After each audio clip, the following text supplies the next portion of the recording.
Hi, it's Raghu. I am back, and I'm back with a brand new, going to be a long-term friend, I can tell, Michael Taft. Welcome, Michael.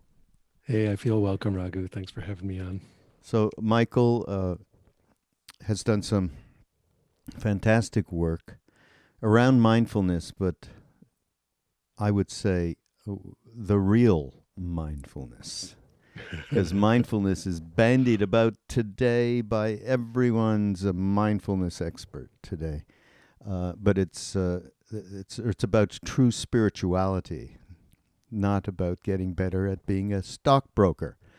So Michael have a lot to say about that, and so deconstructing yourself is the site, right? Is what you That, yeah, Deconstructing Yourself is my main blog site that's been around since something like 2011. and not just a blog, but you're doing podcasts as well. We should let people know that they can check in with you with some wonderful guests that I saw.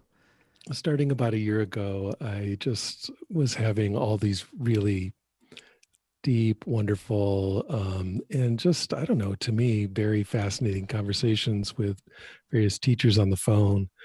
And at a certain point, I think it was I was talking with Kenneth Folk, the mindfulness, the hardcore Dharma mindfulness instructor, and we were like, "Why aren't we recording this? We should record this. Mm. These are It's a cool conversation." So we recorded about three of them, and that became the beginning of the Deconstructing Yourself podcast. So that's been really, really fun. I love the name. I think it's fabulous. Can you talk about okay how because everything we do at Be Here Now Network and certainly on Mindrolling is about how can we share the most practical, down to earth information. You don't have to be a Buddhist or a Hindu or anything. Yes, What? with people to get life in balance. That's our theme here is life in balance. So yeah, let's start. Let's do a deconstruct here. Let's talk about that. Let's get our minds rolling, Raghu. Yeah. So, I am a student of several different teachers, but one of my main teachers is Shinzen Young, who you might know of, Yes. uh, you know, aka Steve Young, uh, who is a very creative mindfulness teacher and, has brought together many different practices from many different traditions into a very detailed and kind of complex meditation structure that covers practically every possible meditation base. He's just a fascinating guy. I love Shinzen, and I'm really grateful to him for a lot of his teachings. And Mm. one of the things that he teaches is a technique he calls focus in, where you're taking not just the body sensations that we usually do in mindfulness, but the more expanded, like full version of the Satipatthana Sutta mindfulness, where it's regular body sensations and body sensations of emotion, and then uh, um, the mental thoughts, mental talk, and mental images, and you're tracking all that separately with like this really detailed mindfulness. So you're really paying attention to internal experience at a in kind of a in a kind of analytical way. And the more we did that, year after year after year, just meditating on sort of the internal experience in that way, I realized, what I was watching happen was just the momentary arising and passing of the ego, the arising and passing of another ego, the arising and passing of another ego, moment by moment. And I'm like, wow, this whole practice is just about deconstructing yourself. And that the phrase just kind of went up in Uh, my mind. And I'm like, so that's what this is. It's deconstructing yourself. And I got more and more excited about the idea. And I just thought it made kind of a intriguing and weird title for a blog yeah. No, a it's long great. time ago, and Yeah. I've just stuck with it ever since. Yeah. Okay. So tell us what was the impulse or the trigger that led you to even think you would want to pursue any part of this journey of finding of deconstruction. What are the things? I mean, I've talked a lot about it in the early podcasts about my own uh, triggers, which were obviously psychedelics was a major trigger, and so was music for Why me. do you say obviously? Well, I'm kidding.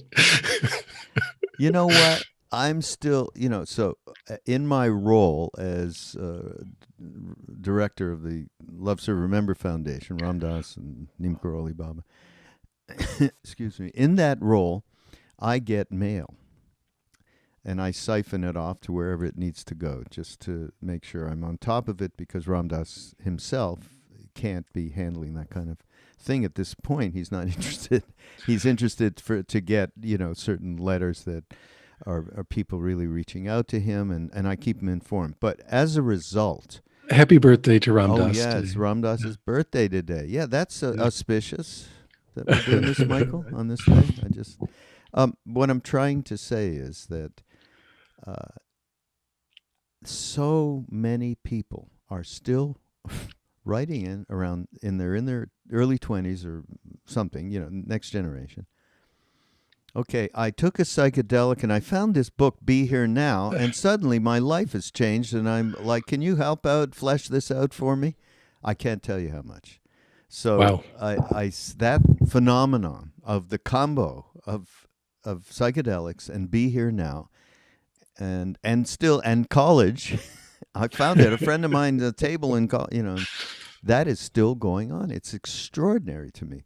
So, yes, certainly back then, that was a major trigger for many of us. And not you. I know that not you me. Didn't do anything like that. Because you're a Buddhist. Buddhists don't do that. But I'm just as much of a Hindu and just as much of a not either of those. So, yeah. Okay, so tell us, what were the triggers, so to just realize there's a path to freedom?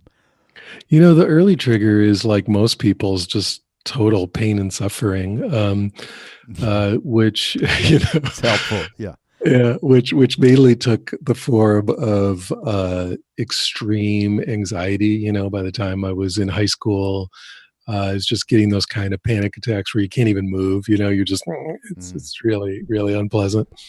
And this is like 1970s Michigan. There just wasn't any, there wasn't much available in terms of help. And but I had heard about this thing, meditation, and I remember I read books like John Lilly's book about, like the brain and flotation tanks and stuff. So I just had some ideas about stuff you could do. And so I think I started doing the kind of like a yoga nidra type practice where you just do a progressive relaxation over and over and over. And what do you know? It's kind of relieved my anxiety. And so I was hooked. And I also read quite a bit. Once I went to college, I read quite a bit of Robert Anton Wilson, those types of books, and lots of Ram Dass, and got heavily into the psychedelics for sure. Yeah. And the rest, is just pursuing that path of meditation. Interestingly enough, of course, after getting a little bit up to date with you and the things that you've done and your interests, certainly, am I assuming, have you been to India yourself? Yeah, actually quite a bit. Quite a bit. So like me, just love India. Not as much as you, but a lot. I love it. My Hindu teacher was Dhyanyogi Shri Madhusudandas, so very strong Hanuman Ram lineage. Oh. And where so was spent he? a lot. He was in the heaven on earth of Ahmedabad, so wow, city of dust. So I spent a lot of time in Gujarat, but also tons of pilgrimage around the Himalayas. And what was that tradition? What was his? He's a very unusual character. He was, I think he started out as a Ramanand monk, and then kind of had some very large awakenings on his own, and kind of went off and became a wandering sadhu for many, many, many decades, and then eventually landed in rural Gujarat, in a little village outside of Rajkot called Now I'm just going to blank on the name. Bondwar. I've been there a bunch of times. Oh, yeah. It's called Bondwar. It's Yeah. way, way, way, way, way out. Beautiful thing, beautiful place. And so he was just the head of a. They begged him to be the head of the temple there, and he's like, "Look, I don't do that. I'm a sadhu." But eventually, he was like, "Okay." They had a little Hanuman temple, and he became big in the 70s in Bombay, and then actually came to the U.S. for about 4 years in the early 70s. Wow. And the tradition is kind of unusual. It's very strong Ram Hanuman devotional, but together with a lot of like Kundalini Tantra stuff. Very strong, heavy duty Shaktipat Kundalini stuff. Wow. That is an interesting combo. Right? Very, very rare. Yeah, you're gonna. We'll have to get from you a way that people can link up to just find out more about him. And Yeah, that tradition is called Dhyanyogi centers. uh-huh. And so the that particular group is dyc.org, Dhyanyogi Centers, so dyc.org. His main heir is Anandima, Shri Anandima. She lives in Antioch here, and I've known her for decades. Oh. So yeah. There's some connectivity with you with this tradition to this day, or Oh, absolutely. I've had nothing but a good experience. I'm not super active with the practices at this point, but that was certainly my main practice for a long, long time. And even the house I'm in here, which is my friend's house, if I took the computer around and showed you, it's all like Ram and Hanuman images and devotional stuff. Right up our alley then. Yeah, there we go. That's where I just was. in the center of all of that, in the Himalayas. And but lucky you. Yeah, really. It's interesting because we're talking about traditions, and I think before we got on I said, well, let's talk about the intersection of non-duality, which is a very strong intent that you have for sure of sharing that with people. And so non-duality, where's the intersection of non-duality and Bhakti yoga, which is the tradition that I come from. But the thing with Neem Karoli Baba was we all, and this has been said many times before, but he didn't tell us to do anything. He didn't teach. But we all ended up at the Vipassana course with Sharon and Joseph and Jack. So at a Goenka center, in Bodh Gaya, and back in that day, and so there is an intersection for us of that tradition informing the Bhakti tradition that we are very much a part of, and so that's why when I saw that, I didn't know about Dhyanyogi, but I saw that you had experience with Hinduism in that way, and I wondered what that intersection was still for you. Because I guess what I'm getting at, beating around the bush, Michael. What are you trying to get at, Raghu? Just spit it out.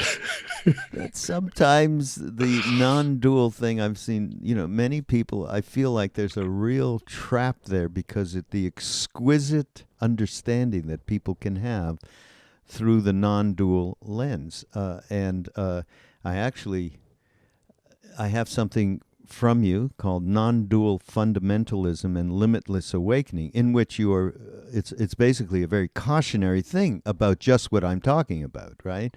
Yeah. But non-dual awareness is just so lovely.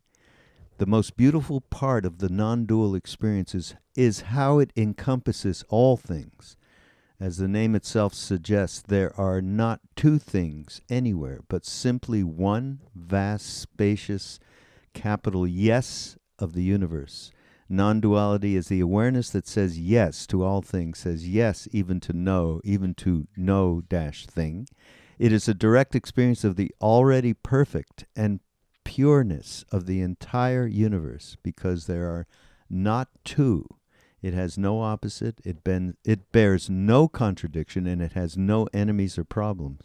As beautiful and powerful as non-dual experience is, like all spiritual awakenings, it has some unskillful unskillful expressions that can lead to unnecessary difficulties in regular old duality, like your life. It can even end up derailing your further awakening, which is, what a nice writing, nice little piece of writing. Gets right to the point. What is just really what have had this dialogue before, and just that trap is a gigantic trap in my mind when the practices that are in from vipassana forward, and mindfulness and awareness, and Ram Dass calls witness, they are tremendous aids in our day-to-day processing of our lives, and at the same time, without that, the heart, I think it's a difficult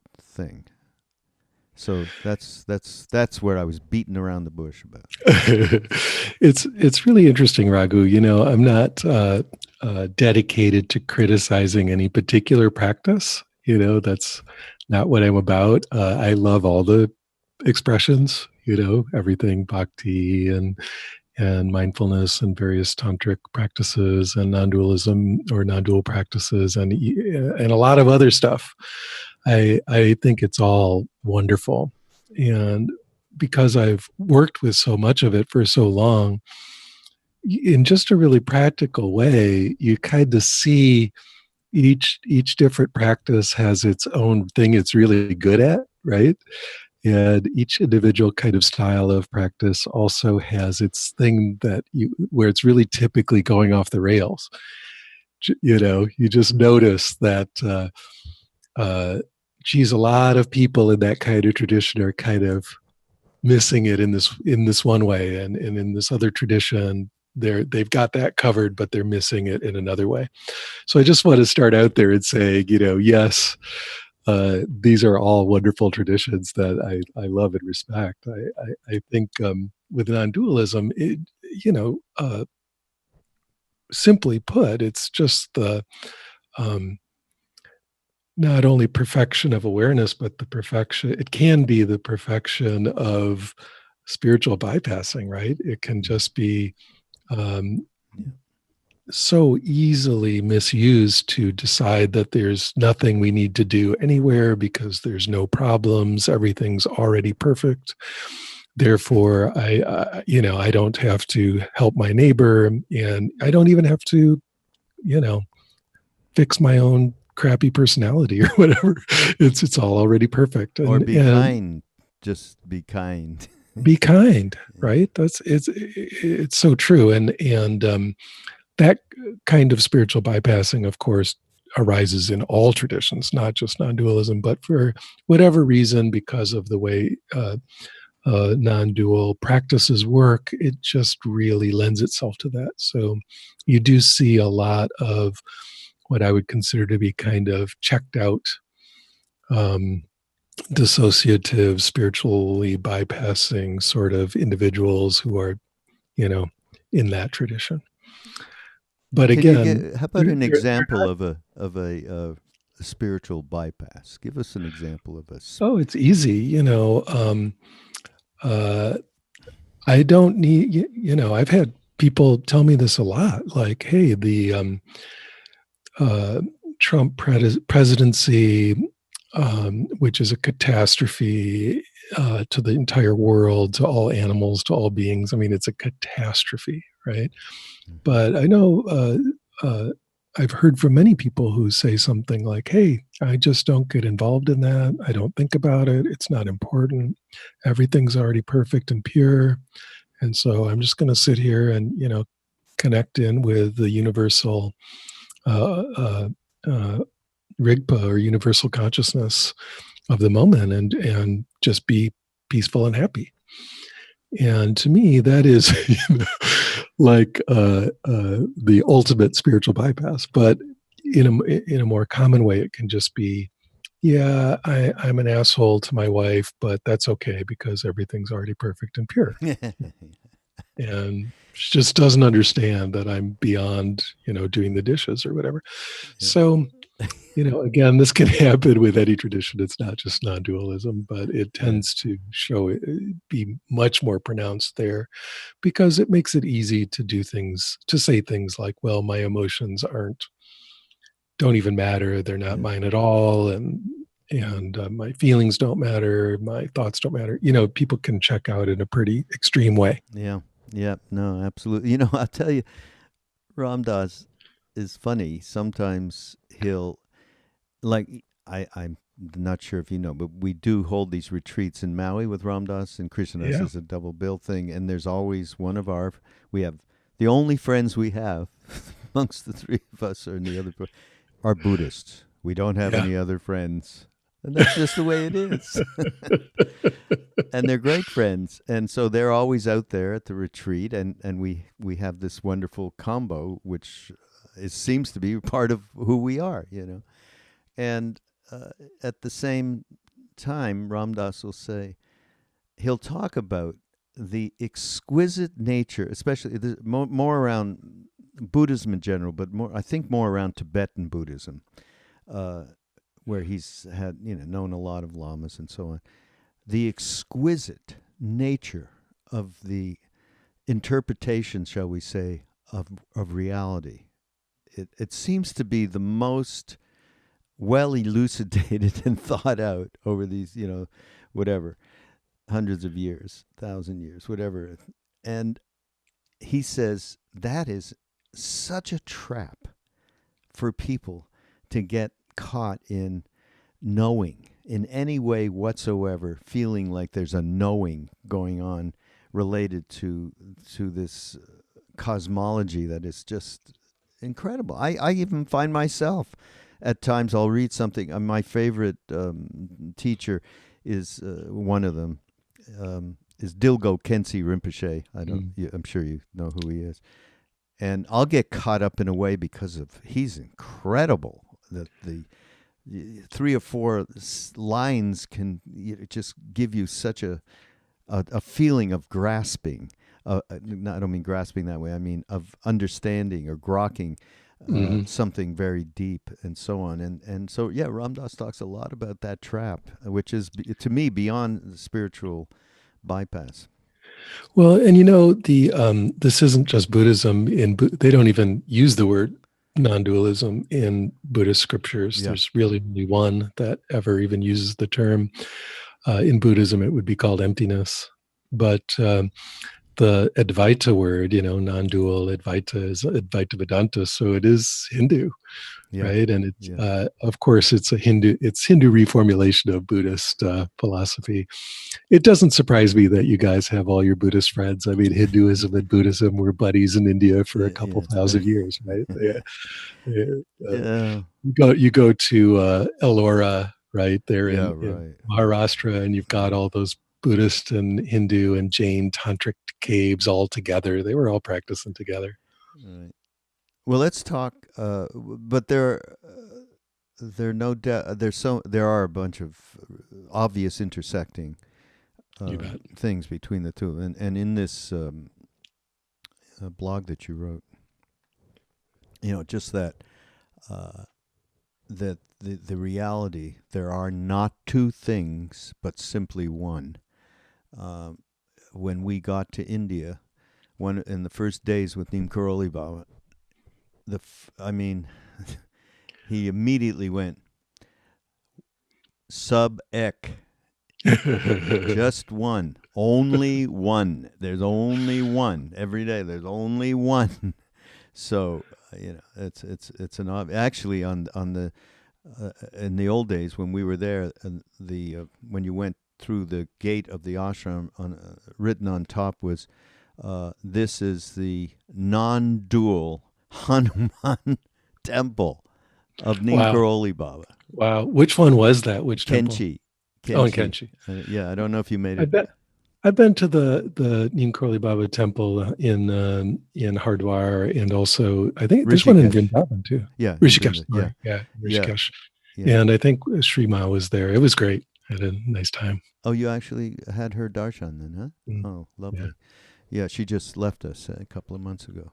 So, So so that all one, and there is not two, there is one, and for us, we actually met somebody who was living in that state of Right. not two, which was a first for all of us, meeting somebody with that I that you could relate with, as you usually do with other people. It was a whole.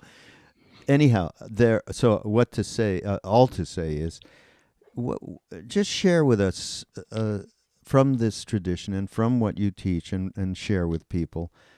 Just share a little bit of what you feel would be really advantageous in terms of the deconstructing of the self-referential me on a day-to-day basis. Yeah, that is where things like typical Hindu tantric practice or the kind of deconstructive mindfulness that I'm working with a lot leads to a uh, non-dual experience. So, the thing that you notice every day if you pay attention is that everything you're doing is being driven by thoughts and feelings, right? You've got emotions that are pulling you around. You're trying to have this good feeling and avoid that bad feeling. And that's a huge amount of your life is just trying to avoid a bad feeling or get a good feeling, right? That's um, almost like mechanical, pulling us back and forth. And then the same thing with thoughts. We want to, have pleasant thoughts. We want to avoid unpleasant thoughts. And then you mix those two things together, the thoughts and feelings.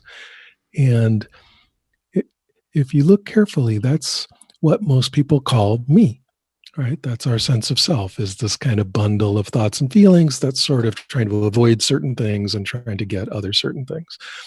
And, Raghu, it's really whether it's strong meditation practice or maybe even a particular kind of psychedelic experience, which I have, no experience of.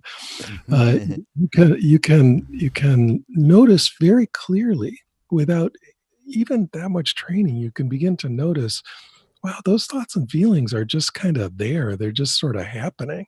And it's not that we're trying to necessarily stop them or change them or anything, but just even noticing that that's not necessarily the deepest understanding of who you are, right? And even being able to just see, wow, I'm just, it's like I'm being bossed around by these feelings and by these thoughts, and yet that's not even me, right? It's really that easy.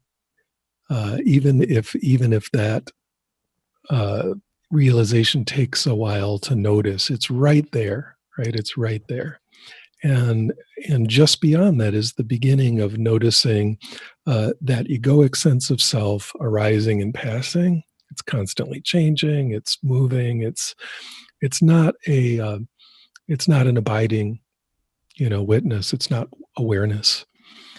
And so that already begins to move you into seeing that awareness or consciousness is what is actually abiding. It's what's really, if anything is really there, if we know anything is actually existing at all, it's conscious awareness, right? It's this being awareness.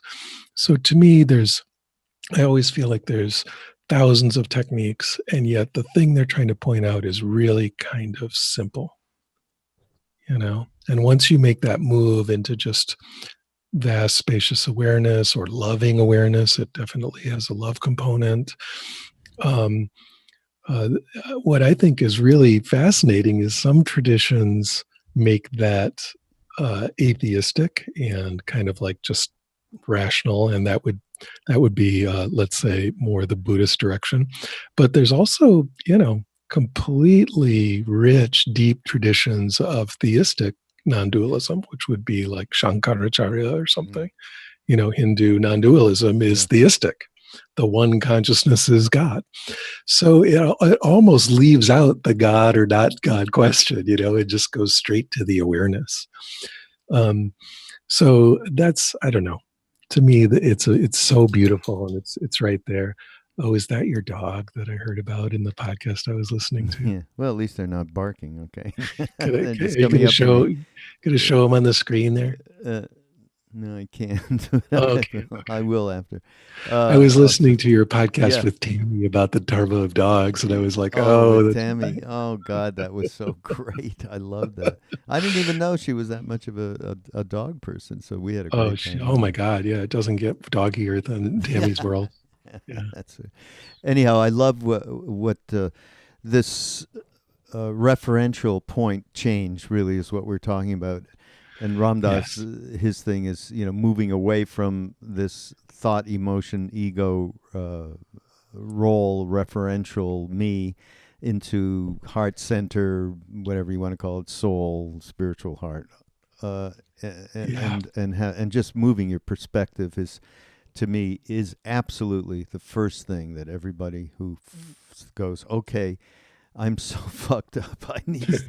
I need a change, or something happens, an enlightened moment, and you move in that direction. And certainly, changing perspective is extraordinarily important, and that there is a way, using intention, to do that for sure.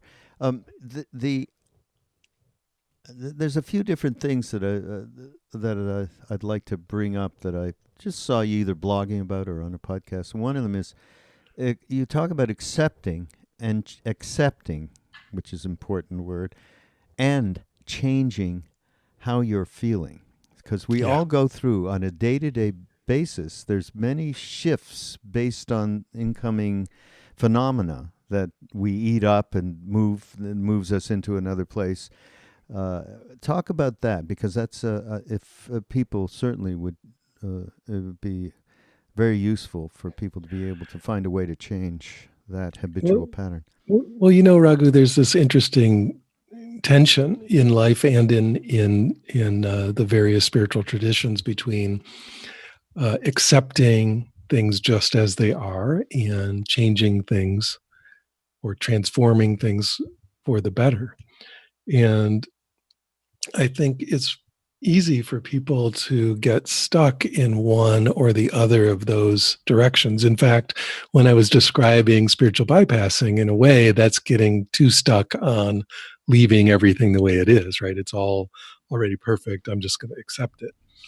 And our society is really about doing things and changing things for the better. So we don't really like acceptance very much.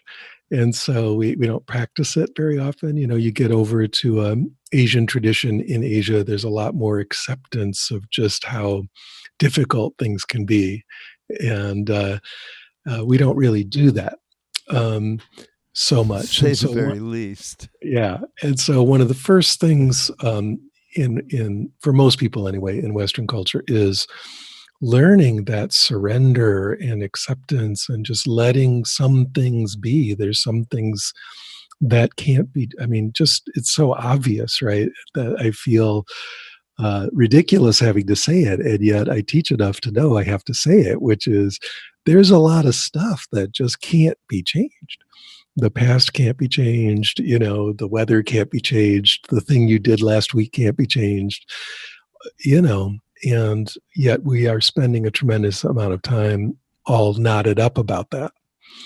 And so for that kind of, for us in this kind of society, it's a big deal to learn acceptance and just to be able to be with what is. And yet, um, once people feel the bliss of that and really settle into how wonderful that can be, that kind of giving up of all cares, to Ram or whatever, it just unloading the burden, right? It's just such a joy. And so you can go too far the other way. And now that's when it's like, yeah, you still gotta you still gotta clean the bathroom and do the dishes. Come on, we're not just gonna accept that the dishes are piling up. We're not going to just accept that you're being a jerk to your employees or whatever the person is doing. So there's this whole other pole to the dichotomy, right? To the interplay, which is remembering to improve this and change what can be changed and transform what can be transformed. I think it's just such a wonderful, beautiful paradox that in a way, we are not our egos. Our egos are just happening compared to the perfection of awareness. They almost don't even matter. And yet at the same time, they are made of the perfection of awareness. And working to have a better ego just so people around you have a better time dealing with you is every bit as holy as Yes. connecting in with the beauty of awareness, Yes. right? So this balance, and I think it's just so easy for me, that's for sure, let alone anybody else, but let's just say me, to get stuck on either just, oh, let's just accept, and then you get really passive and passive aggressive, and or like, when I was 25, it's like, I'm going to meditate till my head explodes because it's time to get enlightened. And, you can just get so involved in non-acceptance and change. And of course, it's not even that it's the balance between those. It's like a yin yang where one is inside the other, right? Yeah. Inside the change is this perfect acceptance, and inside the acceptance is this continuous change. Well, it is the core thing here that we all do is not accept discomfort and not accept, and as you say, things that we cannot change, not accept, and run rather than cozy up and make a little bit of friends with that discomfort or any kind of negative emotions and thoughts and so on that we all go through on a day-to-day basis. Let me just tell this little story because you just reminded me when you said give it all up to Ram. Yeah. Right? Which is very much part of our tradition. So I see many people know this because I've been doing some podcasts because I was in India, although I was just there and just came back. I was also there towards the end of last year. And we were in... we went to a jungle in the middle of India in Madhya Pradesh to see our jungle Baba. We have somebody that we've met over the last few years through Neem Karoli Baba, and it's a very long, strange story. But he is a dreadlocked, looks like a Naga. You've been to India, right? The naked sadhus, but he's not naked anymore. And 25 years in and out of caves when he was 12, that kind of a thing.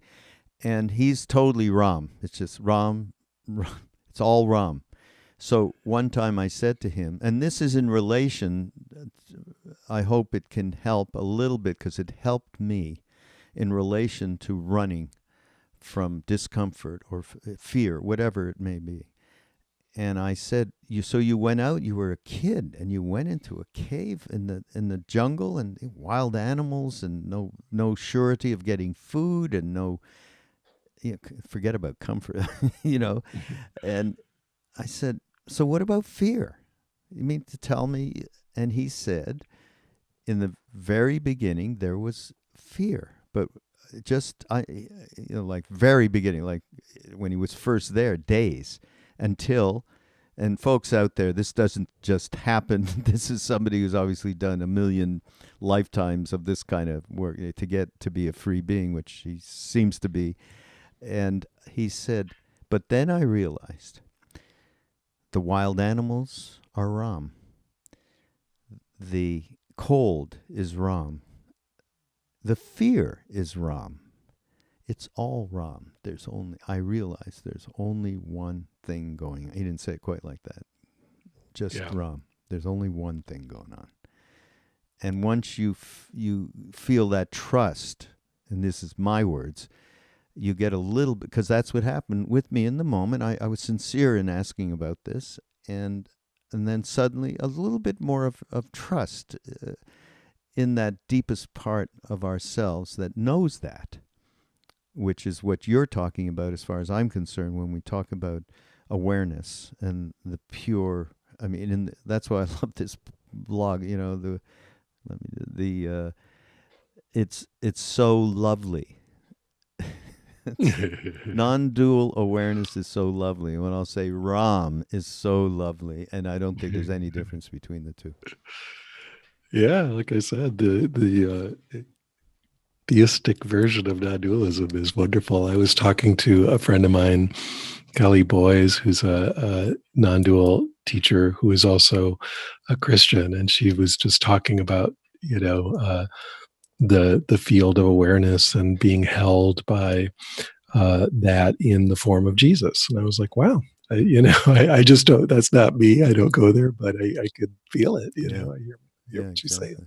Yeah, that's Yeah. wonderful. Another thing that I think you do mention, and I think there can be some incisive stuff for people here around mindfulness and emotions, and what you talked about was maintaining an emotional intelligence as part of mindfulness, and as you know, Danny Goleman, who wrote that great book, Emotional Intelligence, who was part of our family over there back in the day, and Great book. yeah, it's a great book. But just in terms of how you've integrated that concept within what you share with people. Well, you just said the main point, which is cozying up to discomfort is really the essence of that idea. If there's something that we're doing in the version of mindfulness that I'm teaching, and maybe a little bit of Shinzen's version, if there's something that we're doing too much of, it's cozy, like is accepting the discomfort. That's what we're into. So, not in a masochistic way, Yeah. but Oh, there's a ton of emotional discomfort you can't do anything about. It's just there. And the idea is, okay, let's sit with that. Let's be friends with it. Let's, uh, be curious about how it manifests in your body. Let's get into every little detail of those sensations.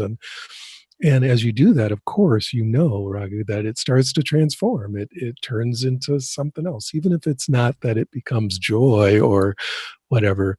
The experience of even a very difficult emotion that you contact deeply with tremendous openness and clarity and acceptance is very different than an emotion that you're resisting and trying to run away from.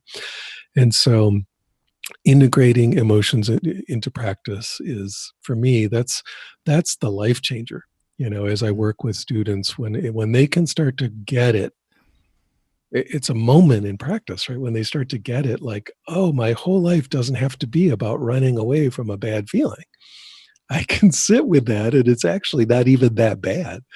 And that suddenly something shifts where they can just begin to sink into a much, much deeper stillness and peacefulness, yeah. and clarity. So that particular thing of if I had anything to say ever to anybody out there, I would say, you don't have to run from bad emotions. You can just sit with them Yeah. and just see what they have to say, and cozy up to them and let them transmit their wisdom to you. It's very, very deep teaching.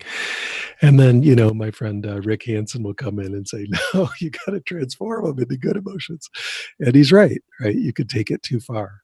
So, you don't want to just sit there with continuous depressed rumination either. We could then begin to transform those into something positive. Yeah. So, In my own experience, I found that the sitting there, just to take that in a little bit more detail, the sitting there with whatever that negative thing is, or fear, you're sitting there. I think you're the obviousness of going through the sensations in your body. That's why Vipassana practice is excellent practice, and I highly recommend that. I wish everyone from every other practice had just a little bit more of Vipassana skill. It helps everything. Yeah, it helps everything. His Holiness the Dalai Lama, I heard years ago, would have his novice monks do Vipassana. You bet. Yeah. Any tantric tradition, right? You start out in Vipassana, and then, or at least tantric Buddhism, you start out in Vipassana, then go Mahayana, and eventually end up in tantric practices. Yeah, exactly. But once you're sitting, I suggest a way of like internal embracing. You're actually taking your arms and inside yourself. Not that it can be physically, but actually embracing the feeling of embracing that is human. We are human. It's okay. And just feeling, eventually you can actually go into that Ram Dass's loving awareness heart space where you're actually, you're loving what it is that you're feeling. And to me, that's the same as this Baba going on about it's Ram, every aspect, whatever phenomena is coming into you in that moment is Ram. You are Ram. There is only one pool of, and once you get there, the sting will go away of that negative. The second arrow is removed. Yes. Yeah. You know, Raghu, one time a couple of years ago, I was in Zurich, and if you've never been to Zurich, it's a wonderful place in Switzerland. And there's a large cathedral there that I think, if I'm not mistaken, it was built by the Protestants. So it's a huge Protestant cathedral. It's like in the city square, and it's gorgeous. And so I was checking it out, and there weren't a ton of tourists. It was big and beautiful, and I walked up to the top and so on. But outside in the square, which was very tiny, the square around this enormous cathedral is remarkably small. And in that square was a brass model of the cathedral, like maybe a meter long or something, and a meter high. And I was like, that is the strangest thing. Like, what is that? Like, here's the cathedral, and over there is a brass model of the cathedral. It didn't make any sense. But I noticed, like, it was covered with a patina, but then, like, in certain areas, the patina was worn away. And I started dawning on me what it must be. And sure enough, when I got over there, it had Braille on the front of it. So the idea was, you're going to, like, if you were blind, you could still, quote, see the cathedral by touching this brass model with your hands. So devotional people who happen to be non-sighted could come in and feel the cathedral, right? It was really, really just beautiful.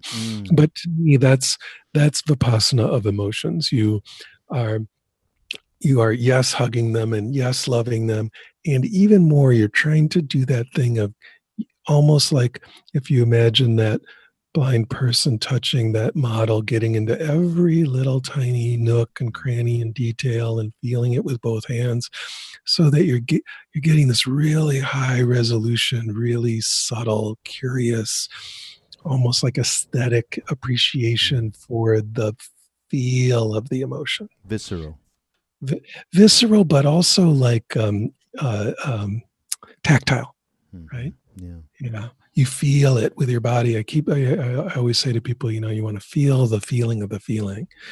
And that's where it starts to move into curiosity and into a different kind of openness, where it's not just like, for some people, embracing a difficult emotion is like hugging their, like, stinky uncle or something. It's like they're going to do it, but they're kind of like not enjoying it at all. It's just like, yeah, I'm hugging it, while they're all, 10 step against it. And you want to have this different kind of thing where it's almost like you're listening to a symphony, or exploring a painting with your eyes, or it's an aesthetic, detailed, embodied, visceral experience of the arising of that emotion in the flesh. Yeah. I'm sticking with, you got to end up hugging your stinky uncle, okay? Forget about it. I think I probably am the stinky uncle. Hey, so great to meet you, Michael, on the air here. Have a good time. Oh, and Michael has some wonderful books. Mindful Geek. Do you know about Buddhist geeks? They're my friends in Nashville here. Yeah, me and Vince know each other. Yeah. Oh, great. And non-dualism, a what? History of a timeless concept? Brief. So a bunch of time jokes in there. Yeah, really. And something on ego, right? I wrote together with Peter Bauman, the original member of Tangerine Dream. Oh, wow. Collaborated on a book about ego. Oh. Some time back? This is about 10 years ago. Uh-huh. Wow. Okay. So all of that will be on the show notes of the Mindrolling Podcast page with Michael and links to Dhyanyogi, right? We're going to put Yeah, that. dyc.org is that link. Yeah. Okay. And so our people that put that together are going to have all those links and links to your books because you have a very light and delightful way of deconstructing. Thanks, Raghu. Well, it's such a pleasure to meet you and to talk with you. Well, we do have to thank somebody, though, Michael. Who are we thinking? Dr. Brian Lewis. Okay. Yeah, he was down there in Asheville. That's where I met him. Yeah, well, he's the one who said, you got to talk to Michael Taft on Mindrolling. Are you kidding? He's become a friend. And We he's had a great doctor. Yeah, right. We had a little meeting of sort of outcast Buddhist practitioners down there at Asheville, and that's Really? He was in there. It was great. We had a wonderful time. Oh, that's wonderful. So everybody, like I said, you'll get all the links to be able to get a little to cozy up to Uncle Michael, Stinky Uncle Michael. Yeah, and share, and because the practical quality of a good mindfulness teacher for everyone is inestimable as far as I'm concerned, because it provides a very, very clear path to dealing with the stuff that we all deal with on a day-to-day. So I thank you for that, Michael. so true. As long as we can find one. Yeah. Thanks, Raghu. All right, everybody. We'll see you next week on Mindrolling, and we'll do this again, Michael. That'd be great. See ya.